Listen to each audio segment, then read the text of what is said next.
کوئی خاص بات فرما دیں، اللہ اپنا فضل فرمائے۔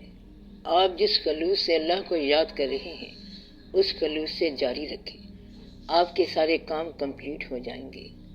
یہ کیسے ہو سکتا ہے کہ آپ صداقت سے اس راستے پر چل رہے ہوں اور اللہ نظر انداز کرے؟ ایسے نہیں ہوتا۔ اللہ نے کہا کہ انسان عجولہ ہے، جلد باز ہے۔ یہ کہتا ہے کہ رزلٹ نہیں نکلا، اگرچہ 6 دن ہو گئے ہیں، میں نماز پڑھ رہا ہوں، ابھی تک جواب نہیں آیا۔ جواب تو کسی اور ذات نے دینا ہے، آپ جلدی نہ کرنا، انشاءاللہ تعالی واقعات ٹھیک ہو جائیں گے۔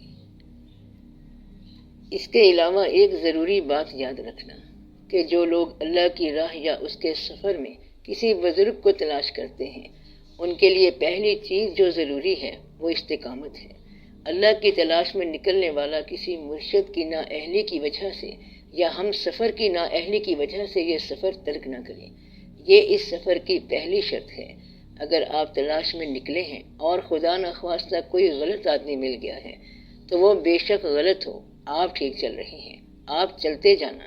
یہ نہ کہنا کہ ہمیں غلط آدمی مل گیا تھا تو ہم نے زندگی ضائع کر دی، سفر چھوڑ دیا، ایسا نہ ہو۔ آپ کو ایک چھوٹی سی کہانی سناتا ہوں۔ ایک درویش کو دوسرے گزرنے والے درویش پاسر بائی نے بتایا کہ تیرا فیض جس آدمی کے پاس ہے وہ تجھے آ کے ملے گا، وہ تیرا گرو ہوگا، وہ جو بھی ہوگا۔ پھر اس نے زمین میں ایک لکڑی گاڑ دی اور کہا کہ اس کی نشانی یہ ہے کہ تم اس کے پاؤں کا دھون جب اس لکڑی کو دو گے تو اس میں پتیاں آ جائیں گی، پھول آ جائیں گے۔ اگر یہ کھل اٹھے تو سمجھ لینا کہ وہی تیرا گرو ہے۔ وہ نشانی بتا کے چلا گیا، لکڑی لگا کے چلا گیا۔ اس کے بعد اس آدمی نے ہر آنے والے کو گرو سمجھ کے لکڑی کو پانی دینا شروع کر دیا، کوئی پھول نہ کھلا۔ پھر ایک دن وہ آدمی آ گیا، پانی دیتے ہی لکڑی میں پتیاں نکل آئیں۔ اس نے کہا، گرو مہاراج آج آپ ملے ہیں، اتنے عرصے کے بعد من کی اچھا پوری ہوئی ہے، آپ مہربانی کریں اور زندگی کا کوئی راز بتائیں۔ اس نے کہا کہ ہوں تو میں ہی تیرا گرو، اور راز یہ ہے کہ یہ میرے پاؤں کے پانی سے نہیں کھلا۔ جتنے لوگ یہاں سے گزرے ہیں ان سب کے پاؤں کے پانی سے یہ پودا قائم رہا ہے، یہ عزت میرے نام سے منسوب ہوئی ہے، باقی عمل تو سب کا ہے۔ تو آپ اپنی استقامت جاری رکھنا، یہ عمل سب کا ہے، آپ استقامت کے ساتھ چلتے چلے جانا۔ اس میں کچھ ایٹریبیوٹ کرنا ضروری نہیں ہے کہ کون سا نام لگایا جائے۔ آپ دیوار پہ اپنا ہی نام لکھو، لیکن میدان سے آپ کامیابی کی طرف نکل جاؤ۔ یہ نام لکھنے کی بات نہیں ہے، کریڈٹ دینے کی بات نہیں ہے، سارے کریڈٹ یہیں کے یہیں رہ جائیں گے اور آپ نے پار ہو جانا ہے۔ آپ زندگی کے حجاب سے باہر نکل جائیں گے۔ یہاں کے کریڈٹ سارے بیکار ہیں، سب بے معنی ہیں، بے ربط کہانی ہے۔ یہاں پہ کوئی شے ایسی نہیں ہے جو قابل ذکر ہو۔ جب دیوار کے پار چلے جانا ہے تو دیوار پہ آپ نے کیا لکھنا ہے؟ پار ہونے کے بعد دودھ اور پانی میں فرق کا پتہ چل جائے گا۔ دودھ سے جا ملے گا اور پانی سے جا ملے گا۔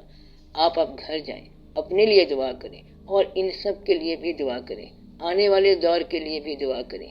یا رب العالمین، ہمارے وہ کام جو ہم پر حاوی ہوئے پڑے ہیں اور ان کا ہونا ہی ہمارے لیے عافیت کا باعث نظر آتا ہے، ان کاموں کے لیے تو مہربانی فرما دے۔ وہ کام جو بظاہر ہمیں کنزیوم کر رہے ہیں وہ کام ہو جائیں۔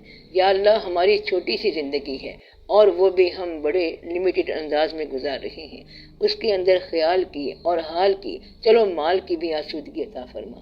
یا رب العالمین، ہمیں آزمائشوں میں نہ ڈال، ہم تیری مہربانیوں کے سہارے چلنا چاہتے ہیں، اپنی مہربانیاں عطا فرما، احسانات عطا فرما، اور ہمیں تیرے ہی احسان درکار ہیں، تیری رحمت درکار ہے، ہم اپنے مسائل حل نہیں کر سکتے۔ یا اللہ، تجھے اپنا اور تیری اپنی رحمت کا واسطہ اپنے محبوب صلی اللہ علیہ وسلم کے حوالے سے یا رب العالمین ہم پر اپنی نوازشیں کر۔ ہماری زندگی اگر بے نکیل اور بے مخار چل رہی ہے تو اس کو ایک راستہ عطا فرما، اس کو ایک سمت عطا فرما، اس سمت کو قبولیت عطا فرما۔ یا رب العالمین، ہمیں اپنے بزرگوں کو خوش رکھنے کی استعداد عطا فرما۔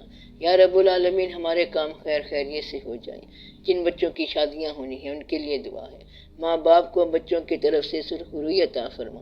یا رب العالمین خیر کر، یا رب العالمین رحم فرما۔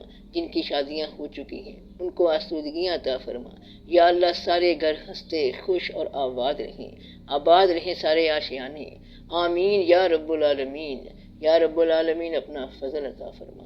صلی اللہ تعالی علی خیر خلقہ و نور عرشہ افضل الانبیاء والمرسلین حبیبنا و شفیعنا سیدنا و سندنا و مولانا محمد و آلہ و اصحابہ اجمعین آمین برحمتک یا ارحم الراحمین۔